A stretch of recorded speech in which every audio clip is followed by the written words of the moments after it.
Manipur State Shumang Leela Council observed its 24th Foundation Day at Iboyaima Shumang Leela Shanglen Palace Compound today. Speaking at the occasion, Commissioner of Art and Culture M. Joy described Shumang Leela into four categories from early 1831 to 1941, 1942 to 1955 and 1956 to 1970s. He stated that after 1970, significant wave has transformed and emerged Shumang Leela into a professional line. Shumang Leela has played significant role in promoting the state. He further appealed to Shumang Leela enthusiasts to uphold and preserve culture and tradition, to pass on to the art to next generation in its true essence.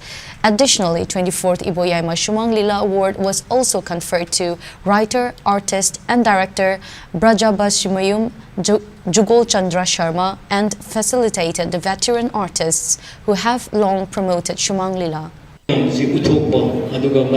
Social scenes like Kayam Manganba, Kayam Pagaranba, Equiliang the Bokrasi, Tambadargan, Lay Tiagazi, I know one of Lila, Turi Gomeam, societies that messages me like Madu Gritized Storga, Samaski, Sendo Bomafia, Sauna, Woodley, Aduna, societies that are Budimaki, the Dudi lifetime, Saliban, Kanglon, Mayam, make sing of Toga, Manipuri, sing of culture, to Manipuri, Masagi Lijariba, Hanagisana, Kanglon Chimas, Mangatana, preserved Dona, Tamna Wanamada, Sigi Hola Liba, Sumang artist, Kudibana, Wanabu, Haibawaji, Tamamaya, Punapu.